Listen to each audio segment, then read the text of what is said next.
The number one issue I see in businesses and why people come and talk to me isn't about strategy or structure or systems. It's people issues. You know, when business owners come to me, their biggest frustration is always people. And we can't expand our business without them. We can't deliver without them. Yet they're also the biggest source of complexity. Hi, I'm Wendy Tansey, and I run Northstone Edge. And I want to talk to you today about that biggest issue that people come and talk to me about. They're people. People are emotional, they're layered, and funnily enough, they're human. And that doesn't switch off when they come to work with you. When they walk through the door, they are still emotional, layered, and human. We can't separate our emotions from our performance. We can't separate who we are from what we're doing in the workplace. Owners often say to me, I just wish they'd leave their emotions at home, or the truth is, emotions drive behavior. I remember one woman said to me that one business owner said to me, I didn't leave my corporate job to deal with people issues. I just want to get on and produce our product. But the truth is, emotions drive our behavior, our engagement, our motivation, our loyalty. So when people issues show up, like conflict, disengagement, underperformance, they are symptoms. They're not actually the root cause. So one of the things that helps is to start thinking about, well, it's not actually about fixing that person, it's about fixing the environment they're in. So the question isn't, how do I manage difficult people?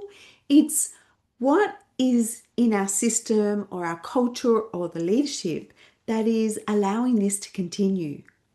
And once you get a handle on all this, everything changes. You know, the culture changes, accountability changes, growth changes. One of the interesting things is leaders often mention to me, this person was a high performer and now they're not. Well, if they're a high performer and now they're not, something's happened. Something's gotten in the way. Stuff has got in the way. And it's our job to work out what that stuff is. What has impacted this person? What is going on for them? So, here are 7 truths every business owner must understand before they can scale with their people. These aren't tactics or quick fixes, they're mindset shifts, the why behind what separates high performing teams from chaotic, toxic teams.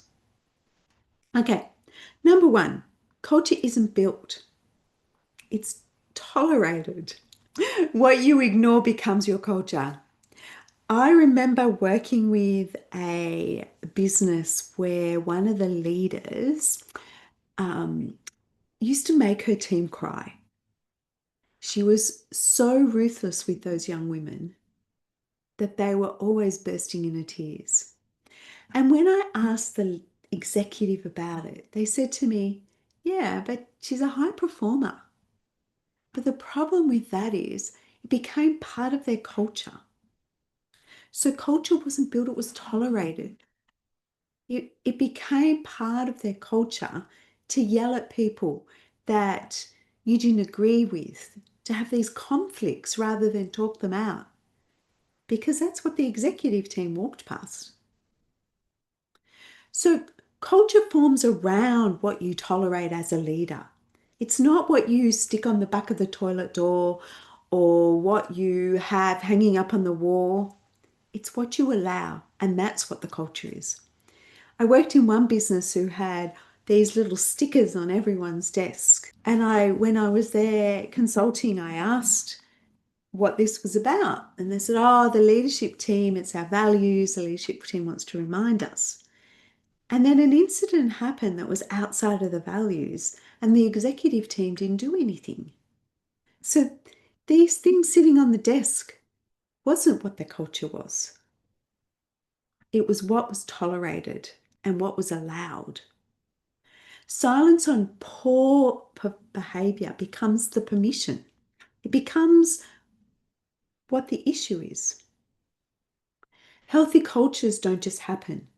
They are consistently reinforced. They're consistently supported. Okay, people don't leave their jobs because of money. They leave because there are clarity gaps or development issues. They're confused.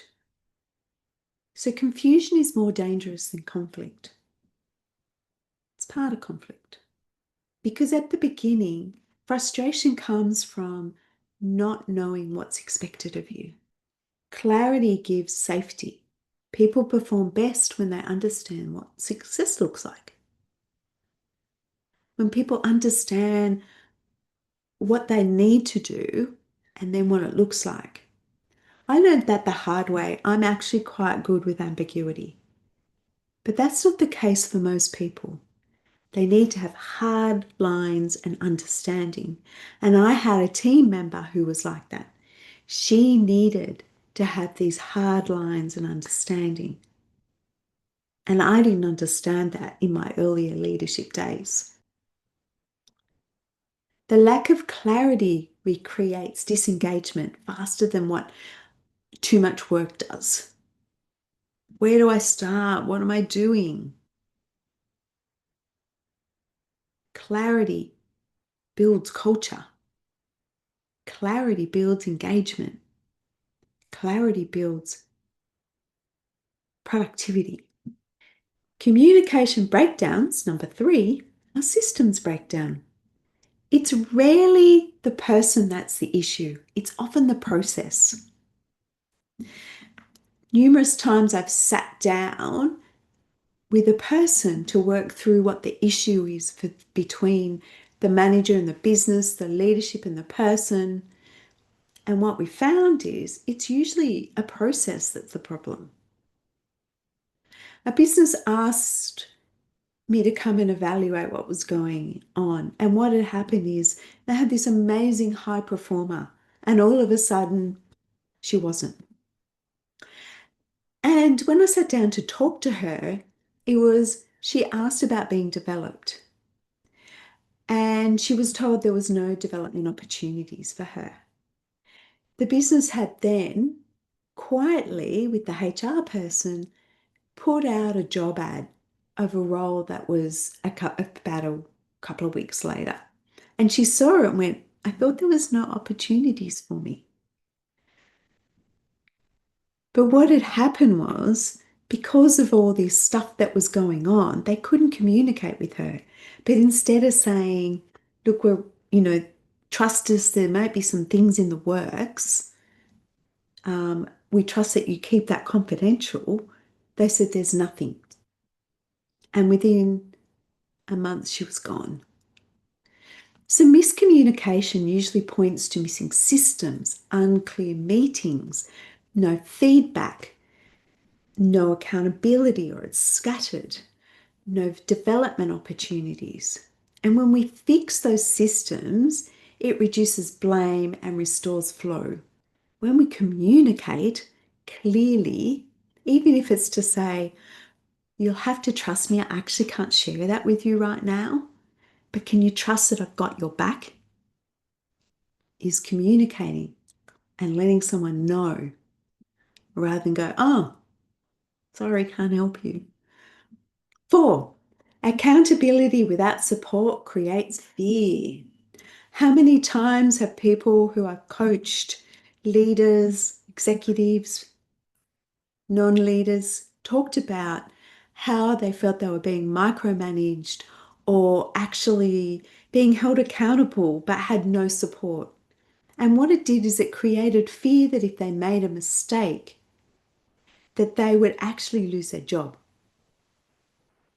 and they felt that there was no trust there.